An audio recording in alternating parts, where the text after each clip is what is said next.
ఉన్న బంగారాన్ని విడిపించి ఆ రోజు ఆన్లైన్ రేటుకే మేము కొంటాం. Sharma gold company. అభిమానికిచ్చిన మాటను నిలబెట్టుకున్నారు జూనియర్ ఎన్టీఆర్. పెద్ద మనసుతో క్యాన్సర్తో పోరాడుతున్న యువకుడికి ఆర్థిక సాయం అందించారు. మాట ఇచ్చి సాయం అందించలేదనే విమర్శలకు చెక్ పెట్టి డిశ్చార్జికి అవసరమైన ఏర్పాట్లు చేయడంతో మంగళవారం ఆసుపత్రి నుంచి కౌశిక్ డిశ్చార్జ్ అయ్యారు. అసలు ఎవరి కౌశిక్? అతడికి ఎన్టీఆర్ సాయం చేయలేదనే విమర్శలు ఎందుకొచ్చాయి? అప్పుడేం జరిగింది? ఇప్పుడేం జరిగింది? Watch this.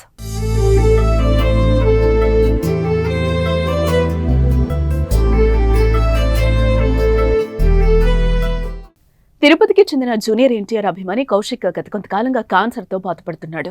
దేవర సినిమా విడుదల సమయంలో దేవర సినిమా చూసి చనిపోవాలని ఉందంటూ కౌశిక్ పెట్టిన పోస్టులు సోషల్ మీడియాలో వైరల్ అయ్యాయి. అభిమానులు ఆపదలో ఉన్నారంటే వెంటనే స్పందించే ఎన్టీఆర్ కౌశిక్ విషయంలోనూ రియాక్ట్ అయ్యారు. అభిమాని అనారోగ్యానికి గురైన విషయాన్ని తన టీం ద్వారా తెలుసుకుని సాయం చేసేందుకు ముందుకొచ్చారు. కౌశిక్ కు సాయం చేస్తారని మాట ఇవ్వడమే కాదు, వీడియో కాల్లో మాట్లాడి ధైర్యం చెప్పారు. కోలుకున్న తర్వాత ఇద్దరం కలిసి సినిమా చూద్దామంటూ మాట ఇచ్చారు. దీంతో ఎన్టీఆర్ పై ప్రశంసలొచ్చాయి.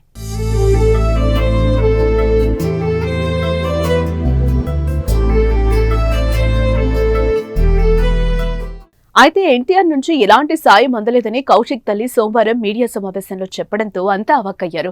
ఎన్టీఆర్ అంటే పడని వారు విమర్శలు కూడా చేశారు. మాట ఇచ్చి మర్చిపోయారనే మాటలు వినిపించాయి. ఈ నేపథ్యంలోనే జూనియర్ ఎన్టీఆర్ టీం వెంటనే రెస్పాండ్ అయింది.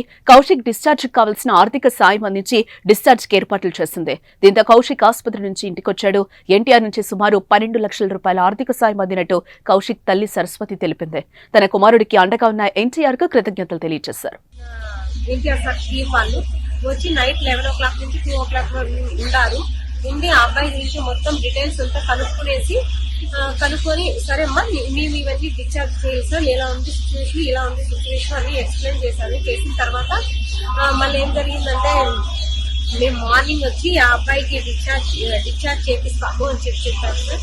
మళ్ళీ మార్నింగ్ వచ్చి ఆ మేడం వాళ్ళతో మాట్లాడు, నేను 20 lakhs పే చేయమని చెప్పారు కదా. మళ్ళీ ఎన్టీఆర్ సార్ టీం వాళ్ళు వచ్చేసి వాళ్ళందరితో మాట్లాడి 20 lakhs నుంచి 8 lakhs వరకు డిస్కౌంట్ చేసి 12 lakhs ఎన్టీఆర్ సార్ వాళ్ళు పే చేసేసి డిశ్చార్జ్ ఇచ్చారు సార్. అదేవిధంగా అంతకుముందు సాయం అందలేదని సోమవారం ప్రెస్ మీట్ లో చెప్పిన మాటలపై కూడా ఆమె క్లారిటీ ఇచ్చారు. జూనియర్ ఎన్టీఆర్ గురించి తప్పుగా మాట్లాడలేదన్న ఆమె విలేకరులు అడిగిన ప్రశ్నలకు మాత్రమే సమాధానం ఇచ్చానన్నారు. తమ కుటుంబ సభ్యులంతా ఎన్టీఆర్ కు అభిమానుడని, తన మాటల వల్ల ఎన్టీఆర్ అభిమానుల మనోభావాలు దెబ్బతినుంటే తనను అర్థం చేసుకోవాలని కోరారు. ఏదేమైనా ఇచ్చిన మాటకు కట్టుబడి అభిమానికి అండగా నిలబడి లక్షల రూపాయలు సాయం చేసిన జూనియర్ ఎన్టీఆర్ కు హ్యాట్స్ ఆఫ్ చెప్పాల్సిందే.